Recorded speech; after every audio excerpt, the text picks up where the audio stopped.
Hello, നമുക്കിന്നൊരു മുളക് ബജി റെഡിയാക്കിയല്ലോ. അപ്പോൾ നമുക്ക് കടയിൽ നിന്ന് മേടിക്കുന്ന പോലെ തന്നെ നല്ല ക്രിസ്പി ആയിട്ട് നല്ല കറുമുറാന്നിരിക്കുന്ന മുളക് ബജി എങ്ങനെ ഉണ്ടാക്കുന്നത് നോക്കിയാലോ. അപ്പോൾ ഇതായി നമ്മളൊരു ബൗൾ ഇവിടെ എടുത്ത് വെച്ചിട്ടുണ്ട്. ഇനി നമ്മൾ ഇതിനകത്തോട്ട് കടലമാവാണ് ഇട്ട് കൊടുക്കുന്നത്. വേറെ ഒരു പൊടി ഇട്ട് കൊടുക്കുന്നത് നമ്മൾ കടലമാവ് തന്നെ, ഇത് മസ്റ്റാണ്. അടുത്ത അതിനകത്തോട്ട് നമ്മൾ കുറച്ച് ഉപ്പിട്ട് കൊടുത്തിട്ടുണ്ട്. കുറച്ചിട്ട് നമ്മളുടെ പാകത്തിനുള്ള ഉപ്പില്ലേ. പിന്നെ നമ്മൾ കാശ്മീരി മുളക് പൊടിയാണ് ഇട്ട് കൊടുക്കുന്നത്. പിന്നെ കുറച്ചും കൂടി ഉപ്പ് എനിക്ക് കുറച്ചതുപോലെ തോന്നി. അപ്പം ഞാൻ കുറച്ചും കൂടി ഉപ്പിട്ട് കൊടുക്കാമെന്ന് ഓർത്ത് ഞാൻ കുറച്ചുകൂടി ഉപ്പിട്ട് കൊടുത്തു. ഇനി നമുക്കിത് വെള്ളം ഒഴിച്ച് നമുക്ക് നന്നായിട്ട് മിക്സ് ചെയ്തെടുക്കണം. അതിനകത്ത് തരികളൊന്നും ഇല്ലാതെ തന്നെ നമുക്ക് മിക്സ് ചെയ്തെടുക്കണം. ഒരു തരി പോലും കാണില്ല, അതുപോലെ നന്നായിട്ട് തന്നെ നമുക്ക് മിക്സ് ചെയ്തെടുക്കണം.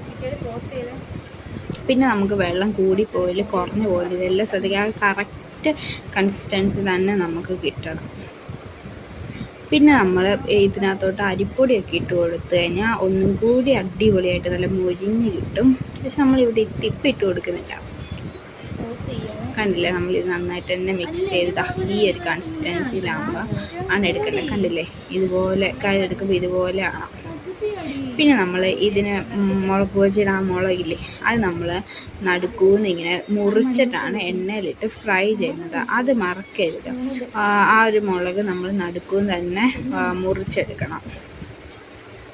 ആണിതാ നമ്മൾ എണ്ണയിലോട്ടിട്ട് നന്നായിട്ട് ഫ്രൈ ചെയ്തെടുക്കണം. പിന്നെ ശ്രദ്ധിക്കേണ്ട കാര്യം എന്ന് വെച്ചാൽ നമ്മളിവിടെ ഹൈ ഫ്ലെയിമിൽ തന്നെ ഇട്ട് ഫ്രൈ ചെയ്തെടുക്കുക. നമ്മൾ ലോ ഫ്ലെയിം ആക്കുന്നില്ല.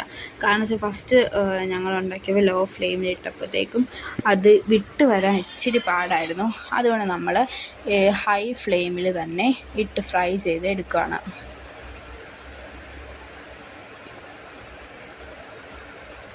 ഇനി ഇത് നന്നായിട്ട് മൊരിഞ്ഞ് വരട്ടെ ഒരു സൈഡ്. അപ്പോൾ നമുക്കിത് തിരിച്ചിട്ട് കൊടുക്കാം. ഇത് പെട്ടെന്ന് തന്നെ റെഡി ആക്കിയിട്ട് അധികം താമസമൊന്നുമില്ല. നമ്മൾ തീ കുറയ്ക്കുന്നേ ഇല്ല കേട്ടോ, ഹൈ ഫ്ലെയിമിൽ തന്നെ വെച്ചിട്ടാണ് ചെയ്യുന്നത്. കണ്ടില്ല, നമ്മൾ ഒരു സൈഡ് തിരിച്ചിട്ട വീഡിയോ എൻ്റെ കയ്യിൽ നിന്ന് പോയതാണ്.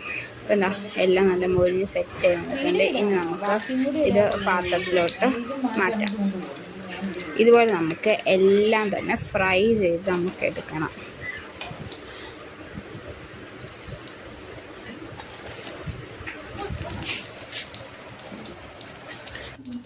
ഇതുപോലെ തന്നെ നമുക്ക് എല്ലാം ഫ്രൈ ചെയ്ത് പ്ലേറ്റിലോട്ട് മാറ്റാം. അപ്പം മസ്റ്റാണ്, അടിപൊളിയാണ്. കടയിൽ നിന്ന് മേടിക്കുന്ന പോലെ തന്നെയാണ് ഇരിക്കുന്നത്, നല്ല മൊരാന്നിരിക്കുന്നത്. അപ്പോൾ ഓക്കെ, ബൈ. നമ്മുടെ ചാനൽ ആരെങ്കിലും കാണുകയാണെങ്കിൽ സബ്സ്ക്രൈബ് ചെയ്യാൻ മറക്കാം.